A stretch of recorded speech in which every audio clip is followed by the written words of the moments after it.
You're listening to Vet Synapse, a podcast connecting the world of research, innovation, and practical help to the veterinary profession. I'm your host, Dr. Philip Judge from Vet Education. Let's get connected with Vet Synapse. Hi everyone, it's Philip here from Vet Education. I want to talk today about spontaneous haemoperitoneum in cats. We encounter haemoperitoneum in dogs reasonably frequently following trauma, ruptured spleens, contusions to the liver and spleen and so on. But in cats, it's somewhat less of a clinical problem in terms of the frequency of patients. So I want to just talk about this condition for a little bit in cats, just to, refresh our knowledge on the sorts of things that are going to cause haemoperitoneum in cats. So, by way of introduction, a spontaneous haemoperitoneum, or what we are talking about when we talk about spontaneous haemoperitoneum, is the accumulation of blood within the peritoneal cavity in the absence of external trauma or recent surgery. So it's a life-threatening condition, as you'd expect, and while it's encountered less frequently than in dogs, its consequences are oftentimes quite debilitating, similar to what we see in both dogs and, in fact, humans as well. Our current understanding has been largely based on a small number of cases that have been or extrapolated from findings in canine literature, which is problematic given the significant species differences in the potential underlying etiology as well. So for the bulk of this podcast, I want to refer to a pivotal retrospective study that was actually published quite a few years ago in 2010 in the Journal of the American Veterinary Medical Association by Culp and colleagues. And they sought to characterize this condition more comprehensively, and they did so by reviewing 65 cases across 7 large referral clinics. And this is the largest study to date, and we're now in 2026. It's still the largest study, and it provides valuable insights into the signalment, the clinical signs, the etiology, diagnostic findings, and also the outcomes for cats with spontaneous or non-traumatic haemoperitoneum.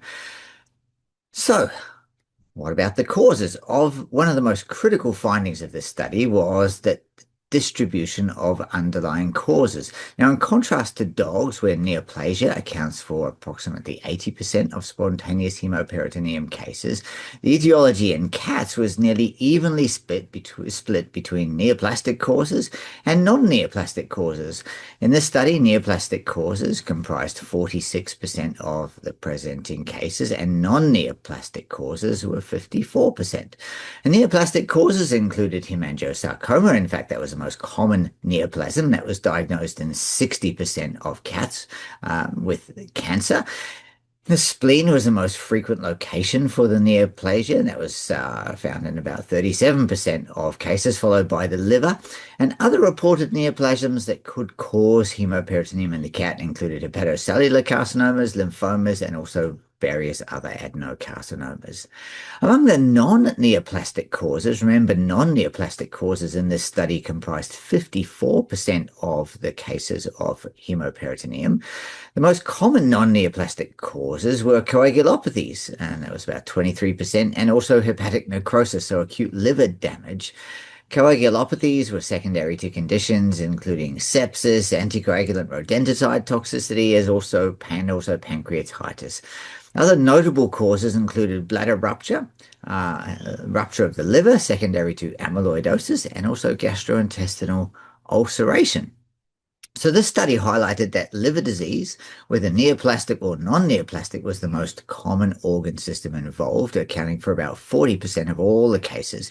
And this is a key differentiator from dogs, where the spleen is by far the most predominant organ source of bleeding in the abdomen. Now, as far as clinical signs are concerned, the study revealed that the clinical presentation of spontaneous haemoperitoneum is oftentimes quite vague in cats, which can lead to diagnostic delays. We know that the most common historical findings in a lot of feline illnesses are lethargy and anorexia, and those symptoms are the same in cats with haemoperitoneum. In fact, lethargy was the most common clinical sign and is seen in 58% of cats, anorexia seen in just over half the cats, and vomiting in about 29, just under 30% of cats. On physical examination, dehydration was present in 83% of cats. Hypothermia present in 68% of cats. Note that hypothermia is a clinical sign of shock as well in cats. Along with pale mucous membranes, they're also seen in 40% of cats, and depressed mentation as well, seen in about 40%. Importantly, while 46% of the cats had abnormal findings on abdominal palpation, such as distension or discomfort, a discrete abdominal mass was only palpable in 15% of cats that were ultimately found to have a mass in their abdomen. So this underscores that the absence of a palpable mass on your physical examination does not rule out an intra-abdominal source of bleeding. As far as diagnostic workup is concerned, given the vague and at times non-specific clinical findings, a thorough diagnostic workup is really essential in these cases. Key findings in this study from diagnostic evaluation in cats with haemoabdomen included anemia, which was present in 83% of cats, so 50 out of 60 cats were anemic on presentation, and they had a median PCV of around 20%. Notably, all the cats that were not anemic had hyperproteinemia, suggesting dehydration might have masked the true degree of the decrease in hematocrit from blood loss. Hyperlactatemia was found in 79% of tested cats in the study. Elevated liver enzymes like AST and ALT activities were present in 57 and 50% of cats, respectively.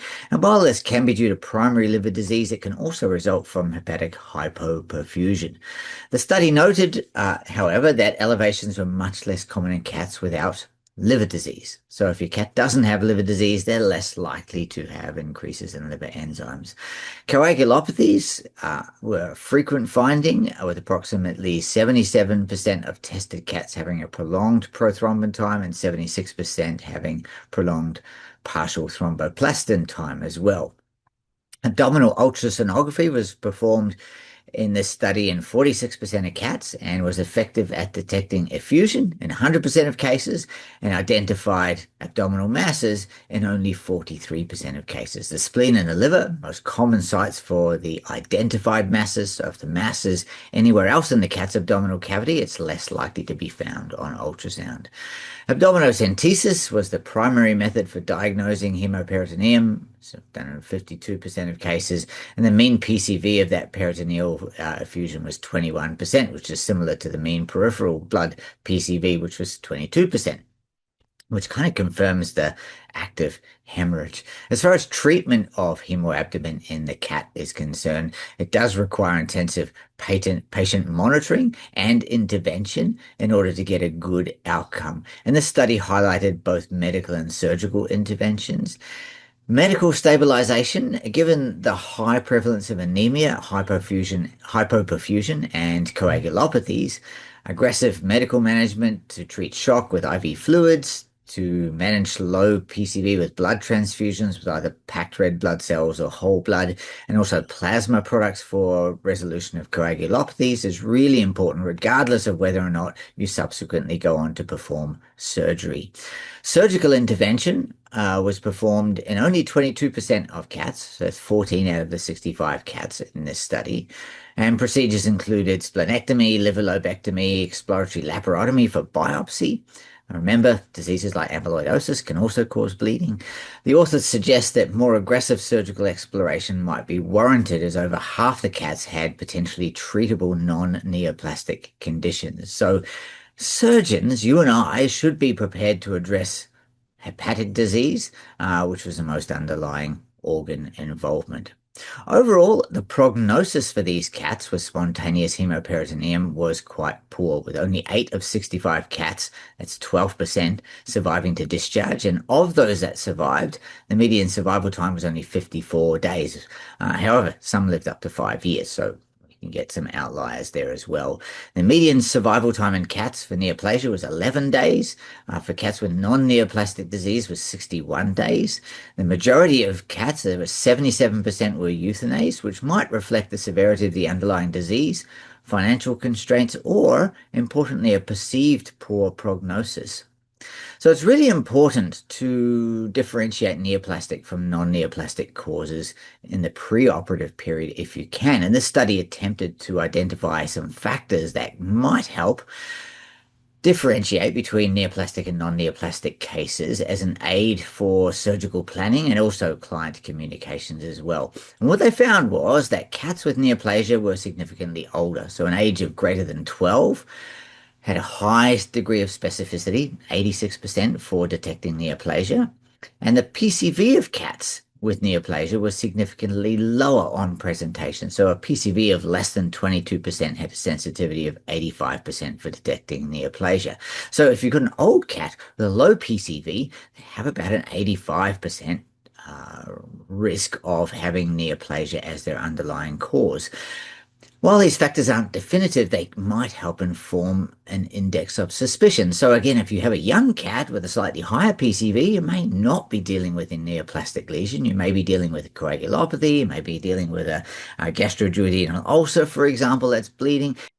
And those ulcers are potentially surgically correctable diseases in those cats. Certainly coagulopathies may be able to be managed if they're caused by medications, for example, non-steroidal inflammatory drugs or anticoagulants, just by administering appropriate medical therapy for these patients. So this is really important distinctions to be able to make.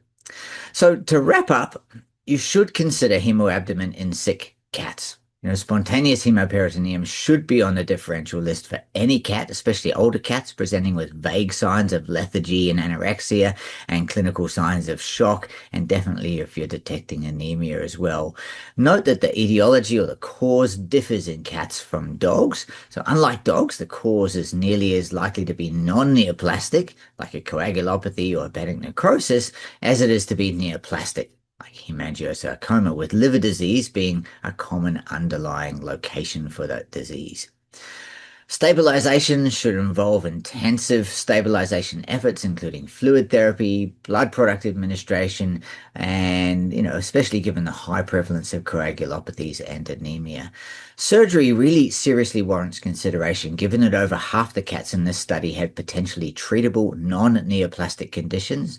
Surgical exploration following patient stabilization and correction of coagulopathy is a reasonable recommendation.